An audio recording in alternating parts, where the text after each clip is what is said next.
Friends, अपन ray optics के 20वें number के video 20th number के वीडियो में हैं और जिसमें आज अपना जो टॉपिक है वो एक और इंटरेस्टिंग टॉपिक है जिसका नाम है रिफ्लेक्टिंग माइक्रोस्कोप, सॉरी टेलीस्कोप। हम टेलीस्कोप पे चल रहे हैं, हमने रिफ्रैक्टिंग कर लिया है। आज हमारा जो टॉपिक है वो है रिफ्लेक्टिंग टेलीस्कोप। ओके,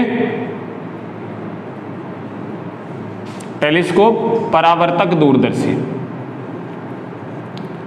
परावर्तक दूरदर्शी। अब बात ये आती है बच्चों कि सबसे पहले बात ये आती है कि हमारे पास जब अपवर्तक दूरदर्शी थी तो हमें परावर्तक दूरदर्शी की जरूरत क्यों पड़ी? क्यों ऐसा रीजन था जो कि अपवर्तक दूरदर्शी को इस परावर्तक दूरदर्शी की तुलना में कम अच्छा बनाता है? ऐसे कौन कौन से रीजन है? हालांकि ये रीजन हमारे सिलेबस के हिसाब से कोई इंपॉर्टेंट नहीं है, फिर भी अपने को थोड़े नॉलेज के हिसाब से, अपने को नॉलेज गेन करने के हिसाब से अपने को पता होना चाहिए कि इसके क्या रीजन है जो अपना रिफ्रैक्टिंग जो टेलीस्कोप है जिसको हम अपवर्तक दूरदर्शी कहते हैं, जो हम पहले करके आए हैं लास्ट वीडियो में, जिनको हम करके आए हैं और वो हमारे लिए यूजफुल नहीं है, वो हमारे लिए यूजफुल नहीं है। ऐसे कौन से रीजन है, उन रीजन के ऊपर थोड़ी सी हम चर्चा करेंगे आज। सबसे पहले हम उन रीजन के ऊपर चर्चा करेंगे। तो सबसे पहले मैं इस टॉपिक को नहीं लिख के उन रीजन्स को आपको बताता हूं जो रीजन्स इसकी कंपेयर में उसको लेस इफेक्टिव बनाते हैं। ओके, तो सबसे पहले बात ये, हमारे पास पता था कि ऑब्जेक्टिव लेंस था, हमारे पास उसमें एक ऑब्जेक्टिव लेंस था जिसको हमने कहा था अभिदर्शक। क्या कहा था? अभिदर्शक लेंस। उसमें हमने अभिदर्शक लेंस को बड़ा बनाया था। क्या बनाया था? बड़ा, लार्ज अपर्चर का बनाया था। ये क्या था? ये एक तो था लार्ज अपर्चर का, इसमें लार्ज अपर्चर था। हाँ सर बिल्कुल था, लार्ज अपर्चर था मतलब बड़ा द्वारक था। एक क्या था? लार्ज फोकल लेंथ थी, लार्ज फोकल लेंथ का था। ये थे, लार्ज अपर्चर था, लार्ज फोकल लेंथ का था। क्यों बनाया था? इसके पीछे भी एक बड़ा फैक्ट था, क्योंकि जब अनंत पे बड़ा जो ऑब्जेक्ट है उससे जो आने वाली रेज है उसको कलेक्ट करने के लिए, मोर रेज को कलेक्ट करने, to collect the more quantity of the rays which are coming from the object which is situated at infinity, उनसे इंफिनिटी पे जो सिचुएट कर रहा है ऑब्जेक्ट, जैसे चंदा मामा, उससे आने वाली रेज को, ज्यादा से ज्यादा रेज को कलेक्ट करने के लिए हम ऑब्जेक्टिव लेंस को क्या बनाते थे? लार्ज अपर्चर का बनाते थे, बड़े द्वारक का बनाते थे, लार्ज फोकल लेंथ, बड़ी फोकस दूरी का बनाते थे। ये सब हम काम करते थे। आई बात समझ में? अब इससे कुछ इफेक्ट होने लगे। जैसे सबसे पहले बात तो डिफिकल्ट टू मैन्युफैक्चर। अपने को पता है बड़ी चीजें बनाते हैं तो क्या होता है? डिफिकल्टीज, हमें difficult to manufacture. Okay, difficult to manufacture, इसको बनाने के लिए हमें बहुत मेहनत करनी पड़ती है और ये बहुत कठिन होता है। क्यों? क्योंकि बड़े द्वारक का लेंस बनाना है, ऑब्वियस सी बात है, मटेरियल ज्यादा लगता है, रामायण जिसको अपन बोलते हैं, अपनी मेहनत ज्यादा लगती है, तो ऑब्वियस सी बात है उसको खड़ा करने में, उसको रखने में ज्यादा जगहों की, ज्यादा उसको स्टैंड्स वगैरह की, ये सब चीजें ज्यादा हमें जरूरत पड़ती है। तो हम इसका एक जो कमी है वो मानते हैं डिफिकल्ट टू मैन्युफैक्चर। इसके निर्माण में भी बहुत कठिनाई होती है। सेकंड, अपन ये मान सकते हैं कि ये कॉस्टली बहुत होता है। बच्चों क्या होता है?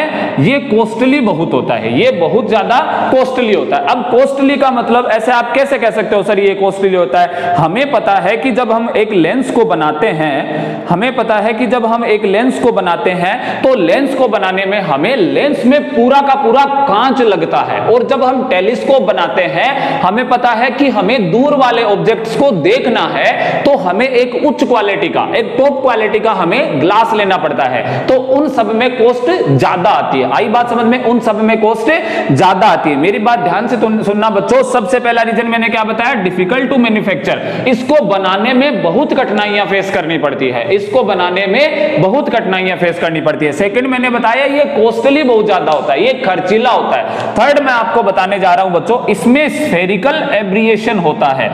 ये क्या बोल दिया सर आपने? इसमें स्फेरिकल एब्रिएशन होता है, ठीक है, इसमें गोलीय विपतन होता है। एब्रिएशन को बोलते हैं हिंदी में विपतन, विपतन बोलते हैं। चलो मैं आपको लिख देता हूं हिंदी में, इसको बोला जाता है गोलीय विपतन। हालांकि ये आपका यहां पे टॉपिक नहीं है, ये आपका टॉपिक जब आप first year as a physics पढ़ोगे तो आपका ये सेकंड ईयर में अपनी एक ऑप्टिक्स की बुक्स लगती है एमजीएसयू यूनिवर्सिटी के अकॉर्डिंग मैं आपको बता रहा हूं, एक ऑप्टिक्स की बुक लगेगी, उस ऑप्टिक्स की बुक में आप इसको अच्छे तरीके से स्टडी करोगे। लेकिन मैं आपको यहां पे थोड़ा सा बता बता देता हूं। आई बात समझ में? स्फेरिकल एब्रिएशन होता क्या है? स्फेरिकल एब्रिएशन देखो बच्चों, जैसे मान लिया कि अपने पास ये लेंस है, ये लेंस है, ये लेंस का प्रिंसिपल एक्सिस है। अब क्या होता है कि मैंने आपको एक दिन एक वीडियो में नाम लिया था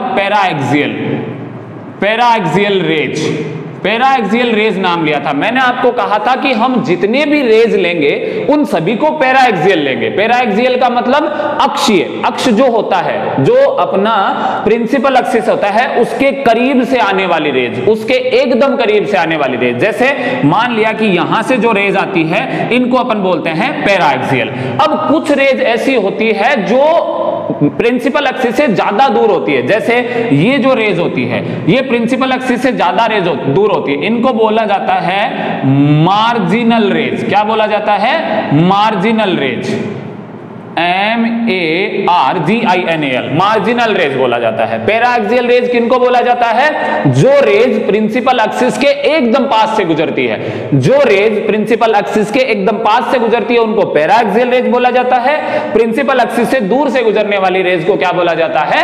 मार्जिनल रेज बोला जाता है। क्या बोला जाता है बच्चों? मार्जिनल रेज बोला जाता है। अब ध्यान देना मेरी बात, ये क्या होता है कभी कभी ये जो पैराएक्सियल रेज होती है वो फोकस पे आएगी, प्रिंसिपल एक्सिस के पैरेलल आ रही है, कहां से जाएगी?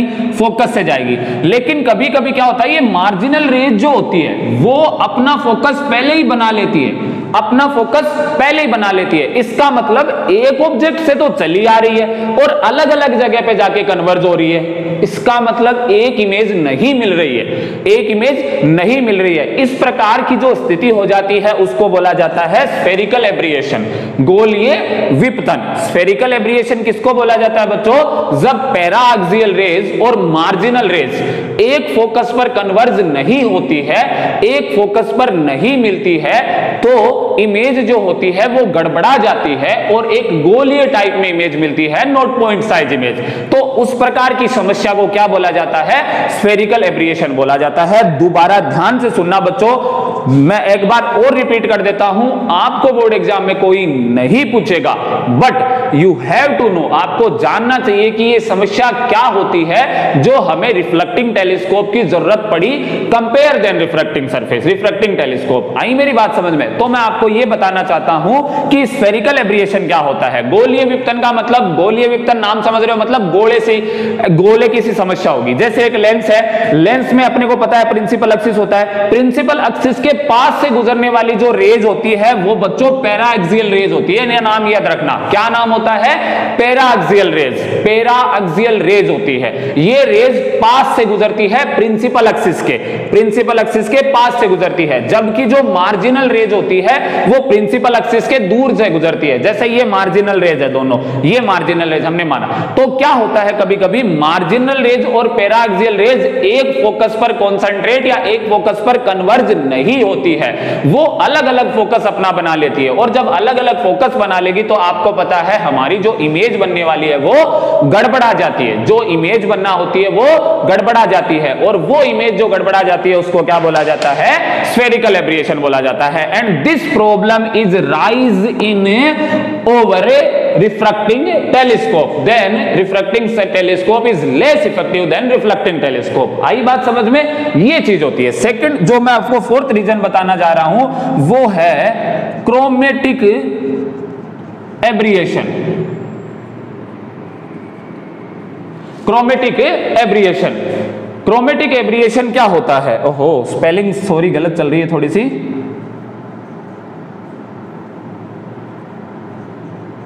अब सही है अपन, स्फेरिकल एब्रिएशन, कोई दिक्कत नहीं होती वैसे, लेकिन अपने को ध्यान देना अच्छा रहता है। और आई बात समझ में? Spherical aberration, spherical aberration. अब बात आती है क्रोमेटिक एब्रिएशन, इसको बोलते हैं वर्ण विपतन। क्या बोला जाता है? वर्ण विपतन। सर ये कहां से नया नाम लिया है, इसको भी समझाते हैं आपको। देखो ये भी क्या होता है, ध्यान देना थोड़ा सा, बहुत सरल चीजें हैं और बहुत मोस्ट इंपॉर्टेंट चीजें हैं for our future in our optics part. अपना जो ऑप्टिक्स का जो पार्ट है उसमें ध्यान देना। गोलीय विपतन समझ गए? हाँ जी सर समझ गए। अब देखना, एक नाम आता है विबग्योर, विबग्योर एक नाम आता है, ये नाम आता है। अपने को पता है इधर से इधर की तरफ जाते हैं लैम्डा इंक्रीज होता जाता है, ये हमें पता है। जैसे ही वोयलेट से रेड की तरफ जाते हैं तरंग दैर्ध्य बढ़ती जाती है, वेवलेंथ इंक्रीज होती जाती है। Wavelength of the red is larger than wavelength of the violet, पता है ये हमें, कोई दिक्कत नहीं सर, आई बात समझ में। अब देखना बच्चों क्या होता है म्यू, आपने म्यू सुना है ना? हाँ सर सुना है, बिल्कुल सुना है, क्यों नहीं सुना होगा, क्योंकि हम ऑप्टिक्स करके आ चुके हैं तो सुना है। ये होता है म्यू। म्यू पता है आपको कि वेलोसिटी के इनवर्सली प्रोपोर्शनल होता है। क्या होता है? वेलोसिटी के इनवर्सली प्रोपोर्शनल होता है। म्यू वेलोसिटी के इनवर्सली प्रोपोर्शनल होता है।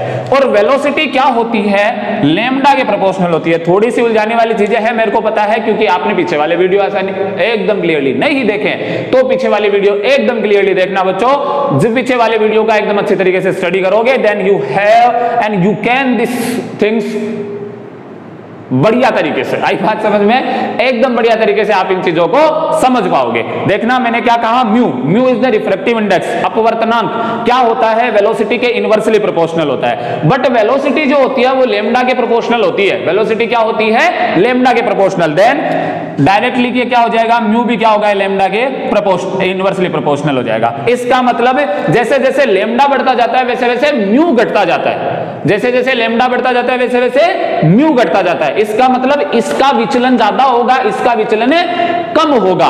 वोयलेट का विचलन डेविएशन ज्यादा होगा, रेड का डेविएशन कम होगा।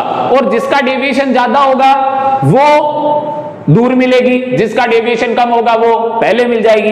इसका मतलब अलग अलग रंग की आने वाली किरणें भी अलग अलग फोकस बना लेती है। और इस चीज को हम क्या बोलते हैं बच्चों?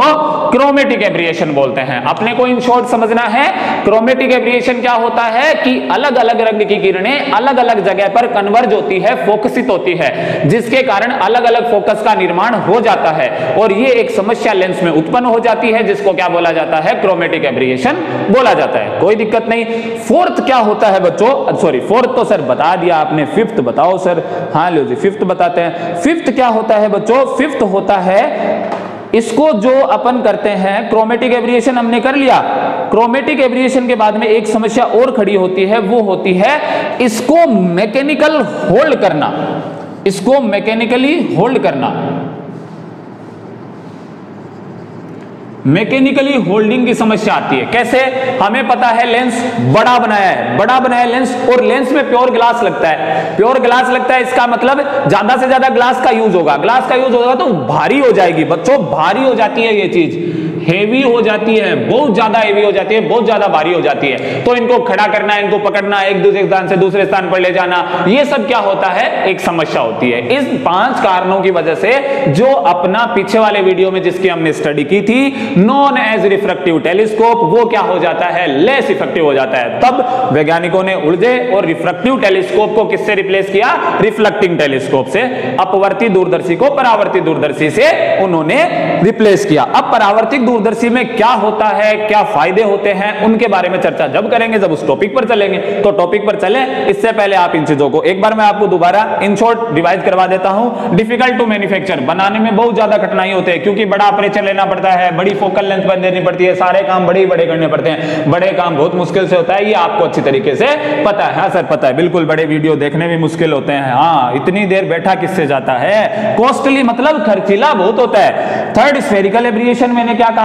Paraxial rays and marginal rays are coincide या are converge at different focus, तो then image will be not form properly, image properly नहीं बन पाती है। तो this difficulty is known as spherical aberration. And chromatic aberration, जो different colour की जो रेज आती है वो भी क्या होती है? अलग अलग जगहों पर कन्वर्ज होने लगती है, वो भी अपने मनमानी करने लगती है, हम भी करेंगे अपनी मनमानी, क्योंकि हमारा रिफ्रैक्टिव इंडेक्स जो अलग है, हमारी वेवलेंथ जो अलग है, और आप तो लेंस का यूज कर रहे हो और लेंस का यूज कर रहे हो, तो हम भी अपनी मनमानी करेंगे। करो भाई मनमानी, मनमानी करोगे तो ये हमारे पास विपथन उत्पन्न हो जाएगा। फिफ्थ नंबर का जो होता है वो होता है मैकेनिकल होल्डिंग, जो इसकी, क्यों? क्योंकि ये हैवी होता है, वेट बहुत ज्यादा होता है इसका, भारी हो जाता है, भारी चीज को उठाने में मशक्कत ज्यादा करनी पड़ती है। ओके भाई, मैंने आपको इन शॉर्ट इफेक्टिव क्यों लेस है ये बताया। अब मैं अपने जो मेन टॉपिक है, मेन मुद्दा है, जिसको मैं आज छेड़ना चाहता हूं, जिसका नाम है रिफ्लेक्टिंग टेलीस्कोप। छेड़ना चाहते हो सर? हाँ जी, छेड़ना चाहते हैं। किसको? Reflecting telescope. रिफ्लेक्टिंग टेलीस्कोप आता है क्या? नहीं सर, तब कराओ आप, तब आ जाएगा। Okay, reflecting type telescope.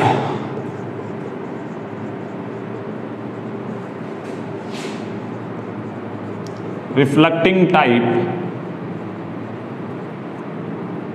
Telescope, परावर्तक दूरदर्शी।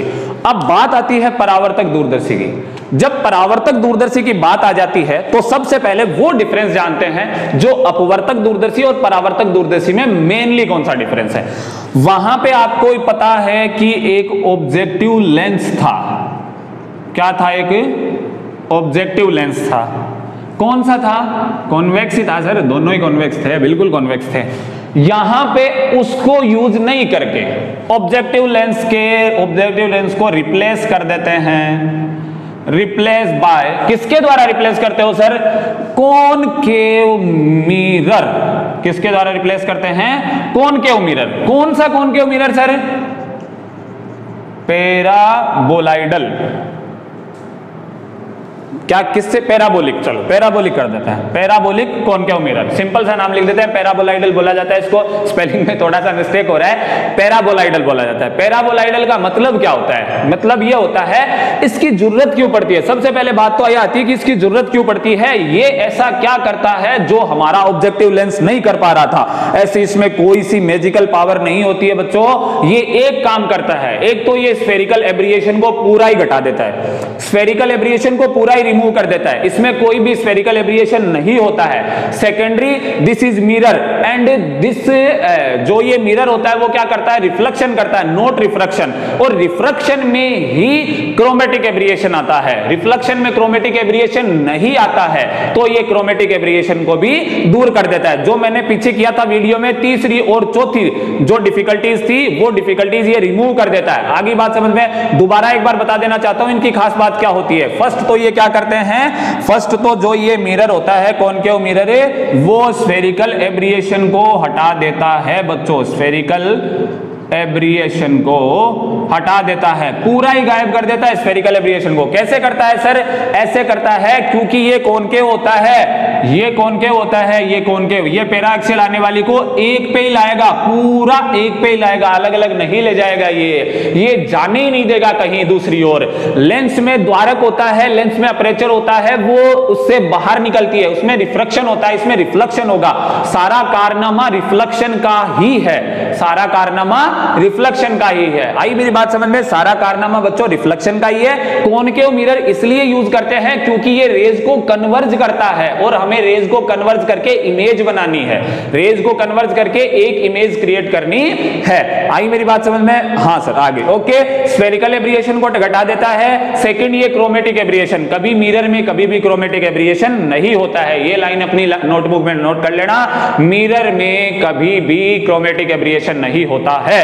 दर्पण में वर्ण विपतन की घटना नहीं होती है, ये केवल लेंस में होती है। क्यों सर? क्यों? क्योंकि उसमें रिफ्रैक्शन होता है, उसमें अपवर्तन होता है। ऐसे कैसे बोल रहे हो सर? थोड़ा सा जल्दी बोल रहा हूं मैंने, दोबारा बोल देता हूं। मिरर्स में कभी भी क्रोमेटिक एब्रिएशन नहीं होता है, दर्पण में कभी भी वर्ण विपतन की घटना नहीं होती है। ओके, तो मित्रों सर ये क्या बोल दिया, ये नाम तो सुना हुआ सा लग रहा है। ओके, मिटाते हैं इसको। हमने क्या किया? रिफ्लेक्टिंग टेलीस्कोप में क्या करेंगे? ऑब्जेक्टिव लेंस को किससे रिप्लेस कर देंगे? Parabolic concave mirror, parabolic concave mirror, परवलयाकार अवतल दर्पण, परवलयाकार अवतल दर्पण से इसको हटा देंगे। आई बात समझ में? किसको? ऑब्जेक्टिव लेंस को, जो बड़ा था, बड़े अपर्चर का था, बड़ी फोकल लेंथ का था, उसको रिप्लेस कर देंगे बच्चों। क्या कर देंगे? उसको रिप्लेस, उसकी छुट्टी कर देंगे। अब आई बात समझ में? नया टेलीस्कोप बनाने जा रहे हैं। ओहो, अपन ही बना रहे हैं क्या सर? हाँ, अपन ही, बिल्कुल भी फील लो कि अपन ही बना रहे हैं, कौन दूसरा कौन बनाएगा। आई बात समझ में? इसमें भी दो पढ़ेंगे। अरे सर ये क्या कर रहे हो? पढ़ना पड़ेगा भाई, अपने ज्यादा डेरिवेशन वाला काम नहीं है इसमें। इसमें अपने को केवल और केवल रे डायग्राम आना चाहिए। अगर आपको रे डायग्राम आ गया तो जय श्री राम वाली कहानी। आई बात समझ में? रे डायग्राम आना चाहिए केवल, यहां पे डेरिवेशन का कोई मतलब नहीं है। तो सबसे पहला जो रे डायग्राम होगा वो होगा कैसेग्रेनियन का।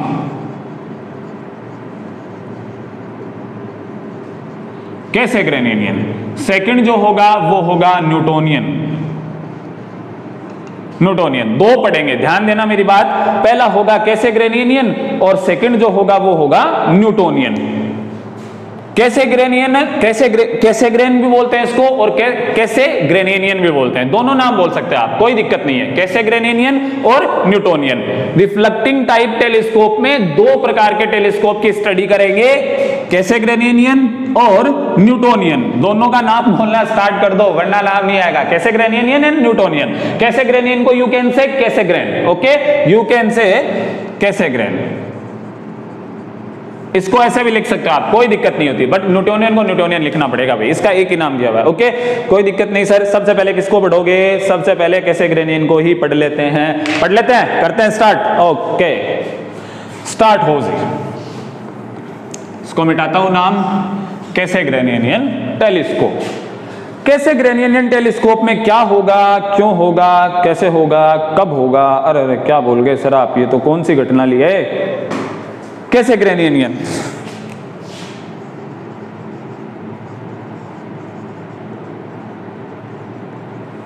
कैसे ग्रेनियन टेलीस्कोप।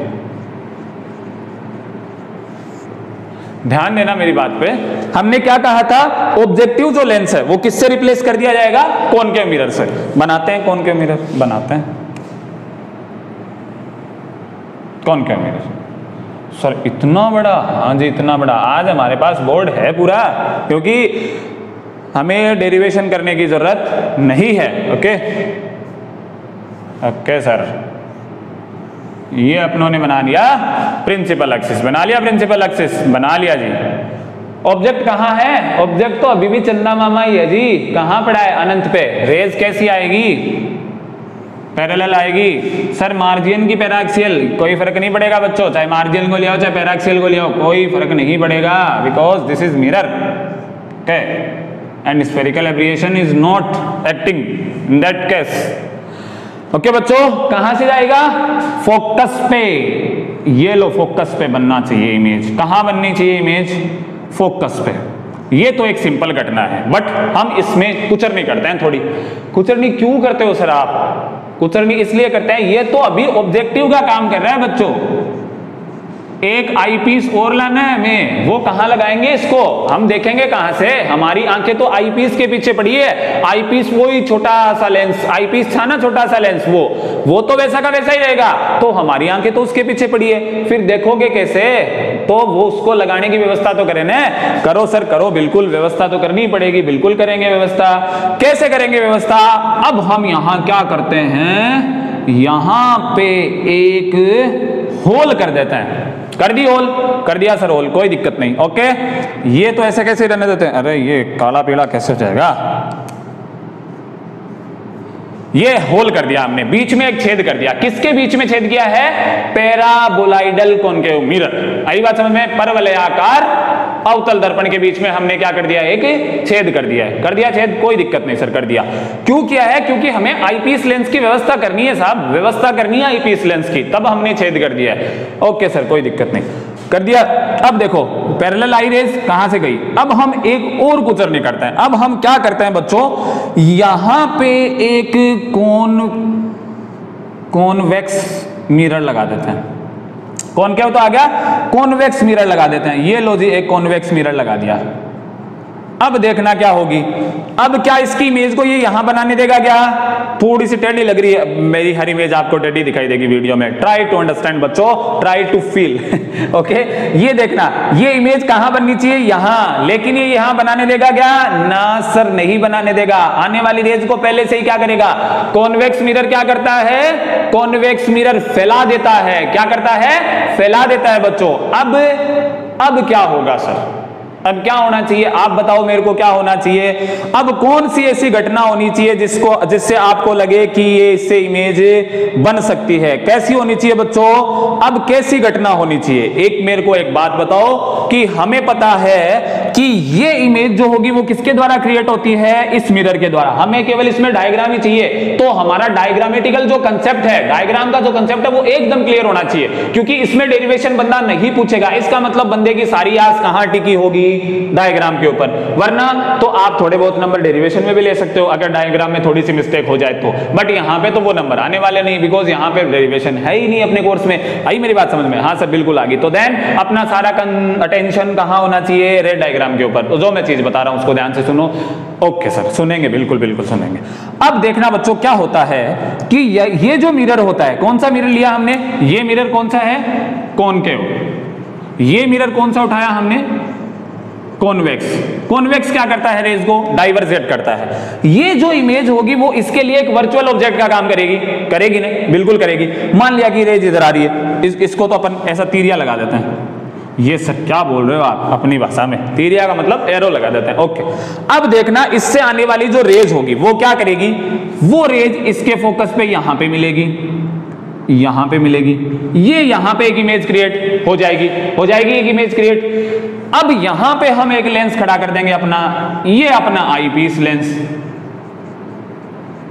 ये अपना आईपीस लेंस, और ये आईपीस लेंस के अपर्चर में ये रेज घुस जाएगी और यहां पे अपनी आईज होगी। जैसे आईपीस लेंस के अपर्चर में ये घुसी और ये इसकी एक इमेज क्रिएट कर लेगी, टनाटन काम अपना तैयारी है। ध्यान देना मेरी बात दोबारा।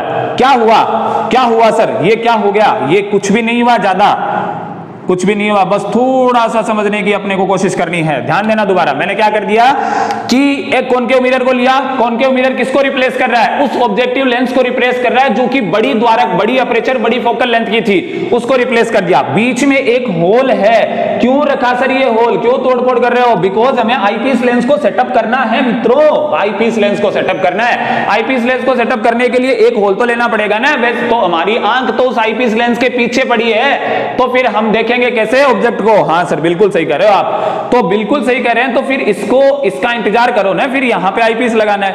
अब ये जो पैरेलल आ रही है प्रिंसिपल एक्सिस के, वो कहां से जाएगी, फोकस से जाएगी। इसका मतलब इसकी इमेज कहां बननी चाहिए, फोकस पे बननी चाहिए सर। ओके, फोकस पे बननी चाहिए, बननी चाहिए सर, फोकस पे बननी चाहिए। लेकिन हमने एक और खब्बी कर दी और हमने यहां पे एक कॉन्वेक्स मिरर लगा दिया। खब्बी का मतलब ये खब्बी नहीं होती भाई, खब्बी तो वो होती है गलत काम, गलत काम नहीं है ये, सही काम है, बिकॉज अपन टेलीस्कोप बनाने जा रहे हैं। ये हमने क्या लगा दिया, कॉन्वेक्स मिरर लगा दिया। अब कॉन्वेक्स मिरर क्या करता है, इसको यहां से फैलाता है, फैला के अपने को ऐसा प्रतीत होता है कि ये इसको यहां मिला रहा है, ये अपने फोकस पर इसको यहां मिला देता है। ये जैसे ही फोकस को मिला देता है, यहां से जाने वाली रेज सीधे ही लेंस के अपर्चर में घुस जाती है और लेंस इसकी एक अलग इमेज बना के हमारी आंख को दिखा देती है और हमारी आंख चंदा मामा और ढाई बात समझ में, चंदा मामा और सूरज चाचा को आसानी से देख लेती है। ये बच्चों अपना होता है कैसेग्रेनियन टेलीस्कोप, कैसेग्रेनियन टेलीस्कोप। दोबारा बता देता हूं क्यों खास बात होती है। एक तो ये हल्के होते हैं, लाइट वेट होते हैं बच्चों, एक तो ये लाइट वेट होते हैं, एकदम वजन में हल्के होते हैं। क्यों? क्योंकि लेंस कांच बनता है, पूरा कांच भरा होता है, इसमें केवल सिंपल एक कांच का पट्टिका होती है। आई बात समझ में?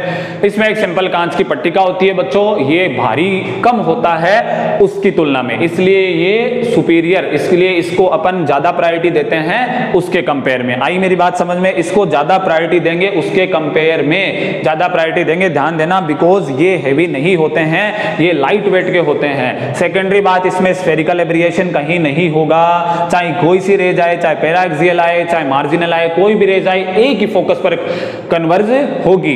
दूसरा, क्रोमेटिक एब्रिएशन भी नहीं होगा। तीसरा, इनको कहीं भी आसानी से रखा जा सकता है, इनको मैकेनिकल होल्डिंग की ज्यादा जरूरत नहीं पड़ती है, because they are of light weight, ये लाइट वेट के होते हैं। ओके सर, आई मेरी बात समझ में? ये अपना फर्स्ट टाइप का टेलीस्कोप कंप्लीट होता है, रिफ्लेक्टिंग टाइप टेलीस्कोप में फर्स्ट टाइप कौन सा?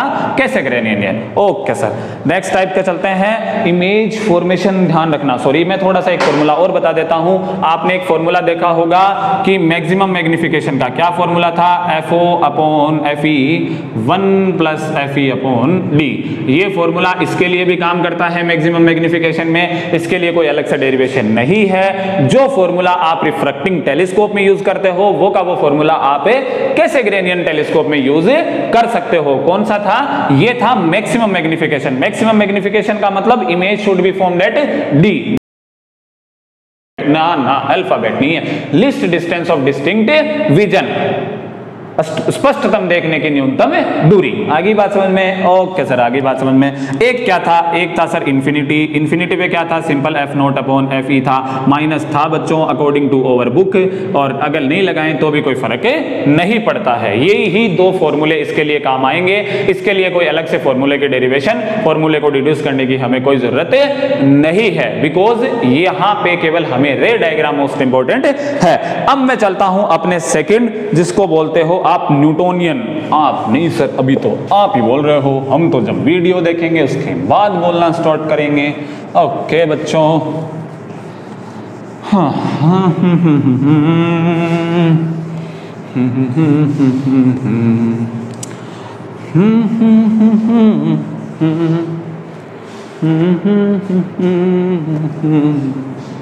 अगला है हमारे पास न्यूटोनियन।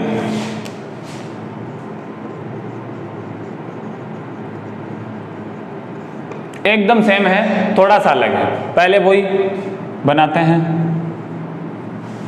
ये क्या बना दिया सर? ये तो रामलीला वाली धनुष बना दी आपने।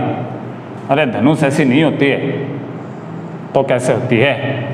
बना के तो मैं भी नहीं दिखाऊंगा। ओके, वही वापस बीच में होल कर दो।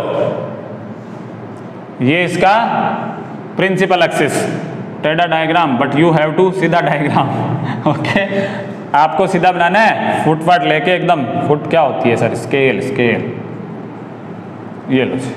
ओके, हाँ ओके। ये अपना तैयारी है, किसका काम करता है? ऑब्जेक्टिव का काम करता है, बिल्कुल करता है सर। ये सारी स्ट्रक्चर, इधर वाली सारी स्ट्रक्चर किसका काम करेगी? ऑब्जेक्टिव का काम करेगी। ओके सर, ऑब्जेक्टिव का काम कर लिया, कर लिया।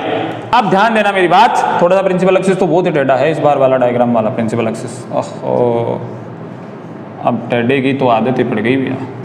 ओके, अब देखना मेरी बात, समझ में आनी चाहिए बस आपको। रे डायग्राम से कोई ज्यादा दिक्कत नहीं। रे डायग्राम कैसे बनता है ये समझ में आनी चाहिए। ऑब्जेक्टिव लेंस की जगह क्या यूज किया हमने? कॉनकेव मिरर को यूज किया सर हमने। कॉनकेव मिरर, वो भी कैसा? Parabolic concave mirror. ओके, कैसा यूज किया? Parabolic concave mirror. Okay sir, आई बात समझ में यहां तक। अब वही बात क्या आनी चाहिए? रेज आ रही है प्रिंसिपल एक्सिस के पैरेलल। हाँ सर, आ रही है प्रिंसिपल एक्सिस के पैरेलल। ये लो प्रिंसिपल एक्सिस के पैरेलल। कहां से जाएगी? फोकस से जाएगी, फोकस से। इमेज कहां बननी चाहिए? इस पे। हमने पीछे वाले में क्या रखा था? यहां पे एक कॉन्वेक्स मिरर रख दिया था। अब की बार कॉन्वेक्स मिरर नहीं रखेंगे, एक प्लेन मिरर रखेंगे। प्लेन मिरर भी वर्टिकली नहीं रखेंगे, प्लेन मिरर भी वर्टिकली नहीं रखेंगे, ये याद रखनी है। सबसे मोस्ट इंपॉर्टेंट चीज तो यही होती है कि प्लेन मिरर भी वर्टिकली नहीं रखेंगे। प्लेन मिरर वर्टिकली नहीं रखेंगे। कैसा रखेंगे? 45 डिग्री पे इंक्लाइंड। एक तो वर्टिकली तो होता है ऐसे, ये वर्टिकली है बच्चों, सीधा जो है वो वर्टिकली है। आई बात समझ में? एक हम रखेंगे इसको ऐसा 45 डिग्री इमेज, 45 डिग्री एंगल पे। ये होता है इंक्लाइड, ऐसा झुका हुआ। इंक्लाइड का मतलब होता है झुका हुआ। इस प्रकार से झुका हुआ दर्पण रखेंगे, ऐसा प्लेन मिरर रखेंगे लेकिन इंक्लाइड एट 45 डिग्री। इंक्लाइड करो 45 डिग्री पे, कर दो सर, कर दो। ये लो 45 डिग्री पे इंक्लाइड, ये इधर से इसको पॉलिश कर दिया। ओके, 45 डिग्री पे, ध्यान रखना 45 डिग्री पे इंक्लाइड प्लेन मिरर यूज किया है। इतना ही अंतर है बस, और कुछ भी अंतर नहीं है। इतना तो बहुत है सर। समतल दर्पण, आई मेरी बात समझ में? आई मित्रों, आई। Plane mirror, okay. Plane mirror क्या करता है? प्लेन मिरर से याद करो, हमने इमेज बनाई थी सदियों पूर्व नहीं बनाई थी, 20वें नंबर से वीडियो से लेकर फर्स्ट या सेकंड वाले वीडियो में हमने बनाई थी। क्या होता था प्लेन मिरर में? एक बार दोबारा से थोड़ा सा रिवाइज कर देता हूं। प्लेन मिरर में क्या था? जितनी दूरी पर ऑब्जेक्ट रखा था उतनी दूरी पर एक परपेंडिकुलर लाइन खींचो और इमेज बनता थी। ये और ये आई, परपेंडिकुलर एक लाइन खींचनी थी इमेज के, परपेंडिकुलर एक लाइन पास करो, सॉरी मिरर के परपेंडिकुलर ऑब्जेक्ट से एक परपेंडिकुलर लाइन पास करो, उधर की साइड में क्या बन जाती थी, इमेज बन जाती थी, वर्चुअल इमेज होती थी, पता था हमें? हाँ सर बिल्कुल पता है। अब क्या करेंगे, ये यहां ये है ना, इससे परपेंडिकुलर एक लाइन खींचते हैं, ये ऑब्जेक्ट ये रहा, परपेंडिकुलर एक लाइन खींचो, ये बन गया, तो ये कहां आ गई, ये रेज यहां मीट कर गई, ये रेज आई बात समझ में बच्चों? बस ये थोड़ा सा कारनामा आपको ध्यान में रखना है। मैं इसको थोड़ा सा और बड़ा बना देता हूं, थोड़ा सा इसको और बड़ा बना देता हूं। अल्लाह सर पूरा ही मिटा दिया गया, सॉरी बच्चों, दोबारा से बना देता हूं इसको।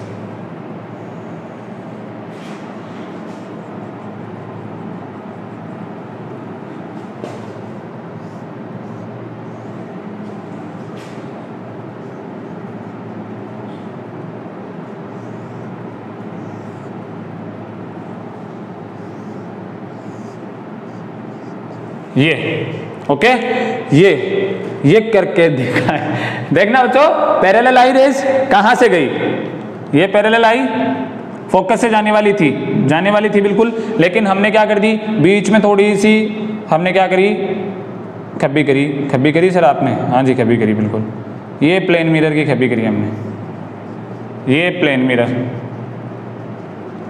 अब ये इमेज है अपनी, ये वर्चुअल ऑब्जेक्ट का काम करेगा, इमेज कहां बननी चाहिए, परपेंडिकुलर इमेज यहां बननी चाहिए, इसका मतलब ये रेज कहां आके इंटरसेक्ट करेगी एक दूसरे को, यहां आके इंटरसेक्ट कर देगी, ये लो जी यहां आके इंटरसेक्ट करेगी। अब क्या बात, अब इमेज यहां आके इंटरसेक्ट कर रही है इमेज यहां आके इंटरसेक्ट, हाँ जी सर कर रही है इमेज यहां आके इंटरसेक्ट। अब क्या करें, अब तो बताओ आगे क्या करें सर?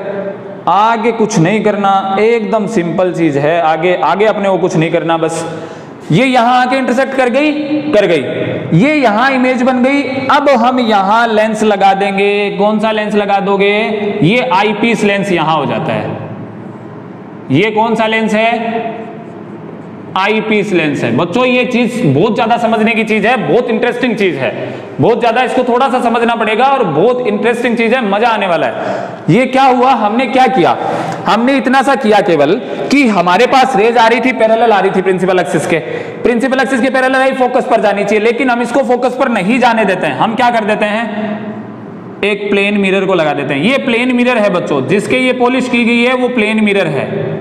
ये तो दिखाई पड़ रहा है ना आपको, रेज और प्लेन मिरर में फर्क देखना। ये प्लेन मिरर है, मैंने एरो कर रखा है, ये प्लेन मिरर, ये रेज आएगी, ये टकरा के यहां से यहां आ जाएगी, ये रेज आएगी, ये टकरा के आगे नहीं जाएगी, ये पहले यहां आ जाएगी, यहां इमेज बनेगी। हमने ये क्यों किया, क्योंकि हमें पता था प्लेन मिरर से इमेज बनाते समय क्या करना होता है, ऑब्जेक्ट से एक सीधा परपेंडिकुलर निकालो प्लेन मिरर के आर पार, और उधर की तरफ जितनी दूरी पर ऑब्जेक्ट है उतना ही, जितनी दूरी पर ऑब्जेक्ट है उतना, क्योंकि ये जो होती है इमेज वो वर्चुअल ऑब्जेक्ट का काम करती है, काल्पनिक बिंब का काम करती है। किसके लिए, इस प्लेन मिरर के लिए, इस प्लेन मिरर के लिए ये काल्पनिक बिंब का काम करती है, वर्चुअल ऑब्जेक्ट का काम करती है। बच्चों आई मेरी बात समझ में? हाँ सर आगे ओके कोई दिक्कत नहीं। तो ये रेज कहां आके मिल गई, यहां। अब इससे रेज निकलेगी ना, इससे रेज निकलेगी, वो कहां जाएगी, इस लेंस में, और ये लेंस क्या करेगी, एक और इमेज बना लेगी। और इसके पीछे तो हम खड़े ही हैं, आंख लगाए हुए, ऐसे लगाए हुए खड़े, ऐसे लगाए हुए, पक्का देख रहे चंदा मामा को कब इमेज बन जाए और कब अपना काम हो जाए। ये अपना होता है Newtonian telescope. Okay, Newtonian telescope and also known as Newtonian reflecting telescope, Newtonian परावर्तक दूरदर्शी। ध्यान देना दोबारा, फर्क क्या था दोनों में, उसमें यहां पे हमने कॉन्वेक्स मिरर का यूज किया था, यहां पे हमने प्लेन मिरर का यूज किया है। न्यूटोनियन और कैसे ग्रेनियन में क्या डिफरेंट होता है, उसमें कॉन्वेक्स मिरर, यहां पे प्लेन मिरर, कॉन्वेक्स मिरर सीधा पड़ा था, प्लेन मिरर 45 डिग्री पे इंक्लाइन होया हुआ है। जब कॉन्वेक्स मिरर आया था तो इमेज यहीं बन गई थी, यहां पे हमने आईपीस लेंस लगा लिया था। पीछे वाले में थोड़ा सा पीछे दिखाओ वीडियो को, देखो आप हमारा डायग्राम बनाया हुआ है, लेकिन इसमें क्या होगा, यहां इमेज बनेगी, यहां नीचे की तरफ हम ऐसे देख रहे होंगे इसको, है ना? आगे मेरी बात समझ में, आप देखोगे बुक में आपको अच्छा सा डायग्राम दिया हुआ है, उस डायग्राम को इस तरीके से बनाया हुआ है। ओके बच्चों, ये दोनों हमारे टेलीस्कोप पूरे होते हैं। Reflecting type telescope, reflecting type telescope की जरूरत क्यों पड़ी, क्योंकि एक तो हल्के होते हैं, लेंस में दाब के कांच भरना पड़ता है तो वो भारी हो जाते हैं, होल्ड करना मुश्किल हो जाता है, मैकेनिकल होल्ड करना मुश्किल हो जाता है। स्फेरिकल एब्रिएशन होता है, यहां पे स्फेरिकल एब्रिएशन नहीं होता है। आई बात समझ में मेरी? उसमें क्रोमेटिक एब्रिएशन होता है, यहाँ पे क्रोमेटिक एब्रिएशन भी नहीं होता है। इन सब चीजों को ध्यान में रखते हुए और हमने बना दी एक अलग टेलीस्कोप। ओके, तो बच्चों इस वीडियो को देखना, और इस वीडियो के साथ अपने मोस्ट ऑफ ये चैप्टर कंप्लीट होता है। एक या दो वीडियो और बनने वाले हैं जिसमें हम पढ़ेंगे थोड़ा सा डेविएशन ऑफ लाइट पढ़ेंगे, और आई की स्ट्रक्चर पढ़ेंगे, रेनबो पढ़ेंगे। ये सब चीजें अपने 2 वीडियो में और कंप्लीट करेंगे। फिर अपना 11 नंबर का चैप्टर कंप्लीट, फिर अपन पढ़ेंगे 12th नंबर का chapter and known as wave optics. This is the also better part of the optics. Okay बच्चों, तब तक के लिए पढ़ो और मौज करो, और जो भी चीज समझ में नहीं आए उसको फोन के द्वारा या व्हाट्सएप के द्वारा जरूर से पूछो। Thank you.